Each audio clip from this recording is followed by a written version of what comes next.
Well, our big focus, Iran launched nearly 200 missiles at Israel on Tuesday, an attack that resulted in limited damage and one casualty, but further raised the temperature in the Middle East.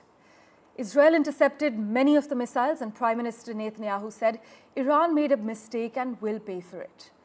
Iran's attack, though, follows weeks of Israeli offensive against the Iran-backed Hezbollah, marked most recently by a limited ground invasion into Lebanon and the assassination of the group's leader. As far as the reactions from around the globe are concerned, well, the United Kingdom has condemned Iran's attack on Israel. Biden, meanwhile, has said there's a complete failure playing out in the Middle East. Germany has demanded that Iran end its missile attack on Israel, expressing fears that the escalation in the fighting could fuel further conflict. In fact, that is a fear many share currently. The United States fired about a dozen interceptors at Tuesday's barrage of Iranian ballistic missiles fired at Israel. This is what the Pentagon has said. In fact, Joe Biden said the U.S. actively supported Israel's defense at his direction. He said he spent the entire morning in the Situation Room at the White House for handling serious national security issues. But the Israeli military said about 180 missiles were fired at Israel, most of which were intercepted.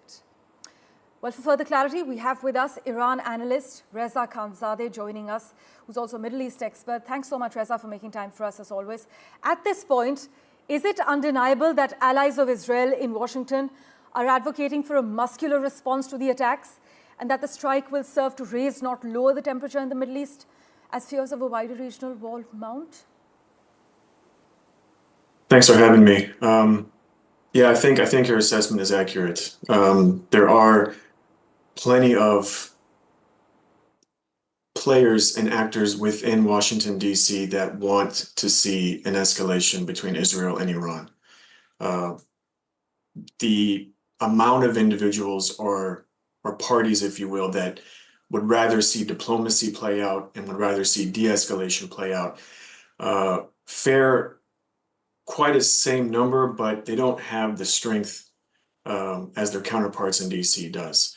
And what that is going to lead to is just a continued tit for tat, a continued escalation, and Iran and Israel will essentially speak the same language in the sense of saying this is self-defense, this is going to be a counter to a foreign entity attacking us. We must defend our homeland, and appeasing to their domestic base, but also their foreign allies. So for Israel, for example, it would be obviously the United States, and for Iran, it would be their axis of the axis of resistance, so to speak. But for the time being, and there's still a lot unknown, but for the time being, it does look like this is going to escalate to a much more severe tit for tat between the two countries, and it could draw in other regional actors as well. Because unfortunately, at the moment, there doesn't seem to be any calm heads at the table right now when it comes to decisions as far as retaliation. Reza, a former U.S. State Department spokesperson has said on record that Iran responded emotionally rather than strategically.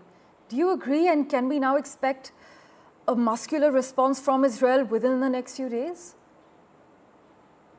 Well, to answer the first part, I don't agree with that assessment. I don't believe it was emotional, because the last time that Iran countered or responded to an Israeli attack was back in April. So that was months ago, and since then there's been breaches of Iran's national security by Israel and other actors as well, and Iran has not retaliated for the sole purpose because they know that this is going to escalate fairly quickly, especially with Israel's Prime Minister Netanyahu essentially wanting this escalation. Yes. For years, if not decades, Netanyahu has been trying to trick Iran into a more direct and, if not regional war, and also wanting to draw in the United States. Now, as far as the second part of your question, Israel Prime Minister Netanyahu has publicly stated that there will be a retaliation at the time and place of their choosing, which is something they've always said in the past, and they have acted on it. Case in point was in April. Now they're saying it's going to be much stronger, or as you said it, more muscular, which I do not doubt. As far as the military analysts that I've spoken with, that does seem to be the case. Now the only question is, when will that be? That still remains to be seen.